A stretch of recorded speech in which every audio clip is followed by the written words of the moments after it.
Cette chronique vous est offerte par Leader Graphique, spécialiste de la gravure sur marbre, bois, aluminium, cachet numérique et bien d'autres supports de communication visuelle.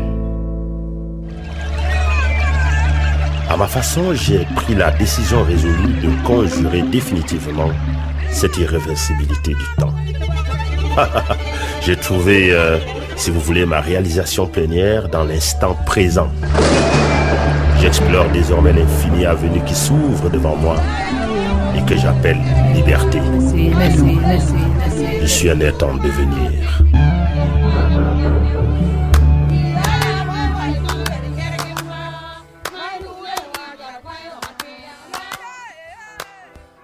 Les villageois de notre grand village sont assaillis par ces marchands d'illusions qui lisent l'avenir du pays dans les boules de cristal. Submergés par les bons plans des poltrons épatants dans les bas-fonds d'action sans bilan, ces plantons des mythes ensorcelants promettent monts et merveilles aux villageois en manque de figures de proue d'une société idéale construite autour des repères consistants de dignité inébranlable. Du sport à la politique, en passant par la culture et l'économie, palper la sève patriotique est devenu presque illusoire. Autrement dit, 10 heures de boniment, le mythe symptomatique des prophètes de la République.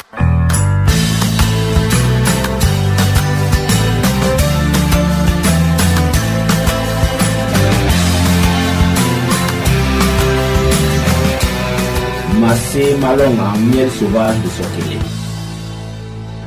Encore ce miel, un miel qui fait perdre la tête au pays de mille et une dettes. On ne jette des pierres qu'à l'arbre chargé de fruits, ne dit-on pas très souvent. Mais alors, tous les arbres portant des fruits, tous les fruits ont-ils la valeur du marbre? Et dit qu'une pierre peut, par simple curiosité, être lancée sur un arbre quelconque. Aurions-nous l'audace de croire que la convoitise du fruit de cet arbre serait réciproque? Jet de pierre sur un arbre éphémère, caractère sommaire des prophéties vulgaires, du miel, oui du miel, qui se construit autour des exploits révélés tout à coup à la télé par des personnes autrefois inconnues mais subitement reconnues dans toutes les rues. Et l'essor des médias audiovisuels constitue un creuset de cette ascension individuelle. Succès incontestable pour certains et popularité capitalisée par des hommes incertains. Du miel, encore du miel, en expansion dans tous les domaines de la vie en société où des joueurs et fils de joueurs se prennent pour des prophètes sur tous les plans, planifiant des échecs lamentables dans un chantage outrageant qui ne dit pas son nom. Bien qu'apprécié sous d'autres cieux,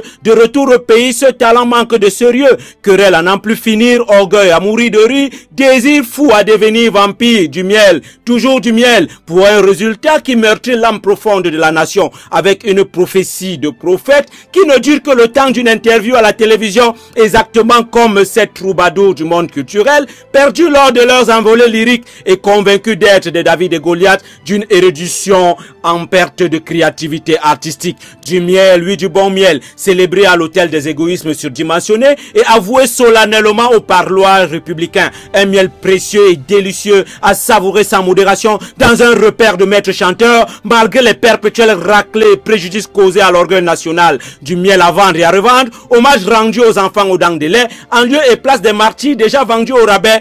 10 heures de boniment, le mythe symptomatique des prophètes de la République, miel sauvage, je vends, je paie, venez me tromper. Grande révélation prophétique à Sokélé. Le grand village sous l'emprise des marchands d'illusions, semant à tout vent dans les plantations du désespoir rampant des psychoses grandissantes.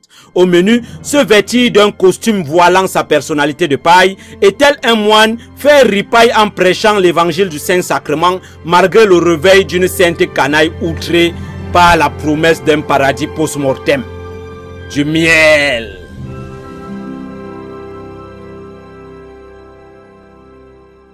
Je ne vais pas vous citer tous les faux prophètes qu'on a eus ici au Cameroun en politique, en football, comme en culture. Ce qui veut dire en clair que pour l'instant, Jésus-Christ de la culture camerounaise n'est pas encore arrivé.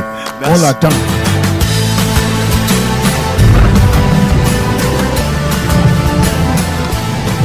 Mon Anton comme le tonnerre, le jaillit de l'obscurité comme l'éclair, Massé Malong, c'est mon nom.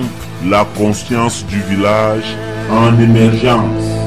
Leader Graphique, situé au marché central, montée au Lando, face direction complexe ADS. Contact 77 39 47 71 et 97 79 37 57. Leader Graphique, le numéro 1 de la gravure sur marbre, bois, aluminium et cachet numérique.